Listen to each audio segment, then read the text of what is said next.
अहंकार आपल्यासारख्या सामान्य प्रपंच करणाऱ्या लोकांच्या जगण्यातला मुख्य अडथळा कोणता असेल तर तो अहंकार. अहंकारामुळे माणूस न व्यवस्थित परमार्थ करू शकतो, नाही प्रपंच. अहंकार सारखी व्याधी नाही. अहंकार अर्थातच गर्व. मानवी जन्मामागचे दोन प्रमुख कारणे म्हणजे प्रारब्ध भोग भोगण्यासाठी जन्म आणि दुसरे म्हणजे त्याच चक्रात अडकून पडणे. चांगले कर्म केले म्हणजे या हाताचे त्या हाताला कळू नये, परंतु त्याचाही सामान्य जीवाला अहंकार होतो आणि ते जगजाहीर होते. अहंकाराच्या उलट नम्रता जन्म घेते. जेवढी अंगी नम्रता तेवढे अहंकारमुक्त जगणे. आपण सामान्य जीव प्रपंचात अडकलेलो असतो, त्यामुळे स्वतःच्या देहाविषयीचा अहंकार जरा जास्तच असतो. मुळात देहाविषयीच अहंकार असेल तर प्रपंचातल्या प्रत्येक गोष्टीविषयी अहंकार येतो. जिथे मी पण आहे तिथे अहंकार आहे.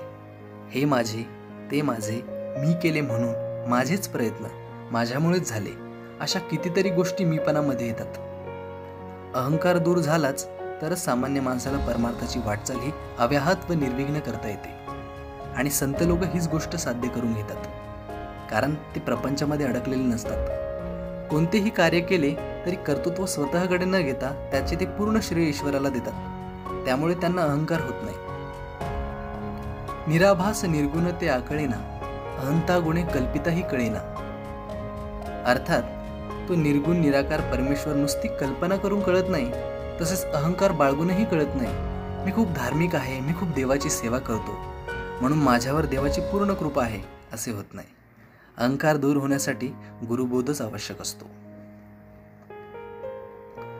कर्मफलाते अपूर्ण मजला, सोड अहंता वृथा, असे श्रीकृष्णही अर्जुनाला सांगतात. कर्म तर मला अर्पण करच, पण त्यापासून मिळणारे फलही मला अर्पण कर आणि स्वतःविषयीचा हा व्यर्थ अहंकार सोडून दे. अहंकाराची वृत्ती असली की तोंडातून येणारे शब्दही उद्धट होतात. मग वाद होऊन संवादाऐवजी विसंवाद सुरू होतो. त्यामुळे भांडण तंटा निर्माण होऊन पदरी फक्त दुःख येते. म्हणूनच अहंकार समूळ नाहीसा केला पाहिजे. याउलट वृत्ती विनम्रतेची असली की बोलणेही मृदू होते. संवाद घडून सुखसंवाद निर्माण होतो. जनिहित पंडित सांडित गेले, अहंता गुणे ब्रह्मराक्षस झाले. काही लोक नुसतेच शब्दज्ञानी असतात. अर्थ सांगून ते केवळ आपले ज्ञान दाखवतात, पण प्रत्यक्षात त्यांना अनुभव नसतो. त्यामुळे स्वतःचे हित न साधता ते या जगातून निघून जातात. अशा शब्दज्ञानी पंडितांना आपल्या विद्वत्तेचा अहंकार येतो. आपले ज्ञान ते दाखवत फिरत असतात. कधी प्रसंगी इतरांशी स्पर्धा पैजाही मारतात. अहंकाराचा दर्प त्यांच्या बोलण्याला वागण्याला येत असतो. याचे उत्तम उदाहरण म्हणजे जेव्हा चांगदेव महाराजांनी संत ज्ञानेश्वर महाराजांना स्वतःची विद्वत्ता दाखवण्याचा प्रयत्न केला, तेव्हा मुक्ताबाईंनी त्यांना कोरा पेपर पाठवून त्यांचे गर्वहरण केले आणि चौघे भावंडे भिंतीवरून त्यांना भेटायला गेले. जे आत्मज्ञानी असतात, अर्थातच अनुभवी असतात, ते स्वतःच्या ज्ञानाबद्दल कधीही वाच्यता करीत नाही. मला काहीच येत नाही अशी विनम्रतेची त्यांची भाषा असते. ते सदैव ईश्वराच्या चरणी लीन होतात. ते आत्मज्ञानी लोक कसे असतात याविषयी संतश्रेष्ठ तुकाराम महाराज सांगतात.